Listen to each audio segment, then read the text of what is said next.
Minister, myself and Deputy John Brady requested this debate at the Business Committee on Amnesty International's utterly damning report that Israel is a state that is operating a system of apartheid, and in doing so are committing crimes against humanity, and call for sanctions to ensure that that system, that inhumane and inhuman system, is dismantled. Now, we called for this debate prior to the barbaric invasion of Ukraine by Vladimir Putin. And all of us have rightly condemned the crimes against humanity that are being committed by Vladimir Putin in Ukraine. And the government has moved instantly, within 5 days, to sanction Putin's regime and take urgent action.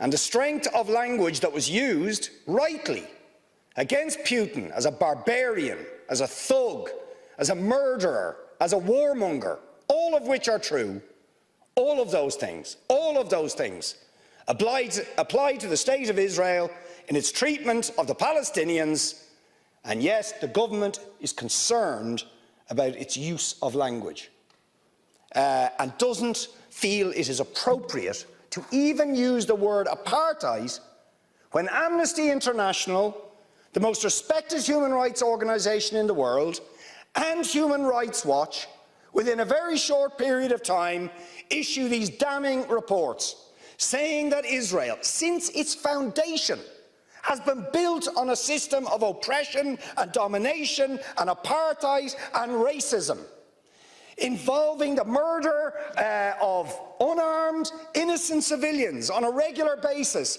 arbitrary detention and imprisonment, land annexations, the displacement of people, the denial of basic fundamental rights to 6 million Palestinians who are displaced outside Israel and the occupied territories, to the right to the return to their homes, to the illegal blockade of Gaza, which has left, as they say in the report, Gaza in a permanent state of humanitarian crisis, denying people access to food, to water, and treating the Arab population as a whole, the Palestinian population as a whole, as an inferior race.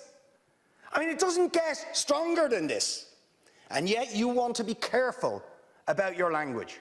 You're happy to correctly use the most strong and robust language to describe the crimes against humanity of Vladimir Putin, but you will not use the same strength of language when it comes to describing Israel's treatment of the Palestinians, when it is now being documented and detailed by two of the most respected human rights organisations in the world, and indeed has been alleged by dozens and dozens of non-governmental organisations, and to be honest, anybody who looks honestly at the decades of brutal, inhumane persecution of the Palestinians, successive assaults on Gaza, the annexation of their land and territory, the systematic application of apartheid rules, you don't want to even use the word apartheid.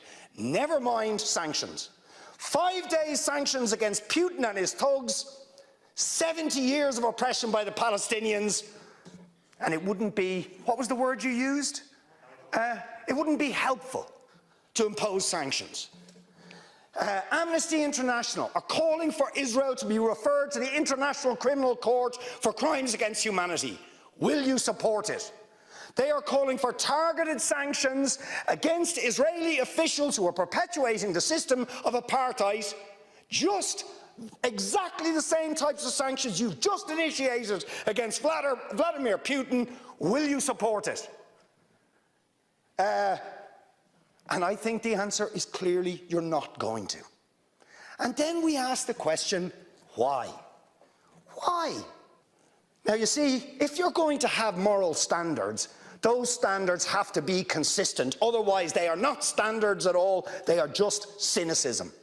And of course, we all know the reason that the standards are not consistent is because to call out the apartheid state of Israel would be to run foul of the concerns of certain states that are now presenting themselves as defenders of democracy and so on, such as the United States, the UK, Germany and other powers, whose relationship with Israel, supporting it and backing it, means that the European Union's moral credentials are bankrupted.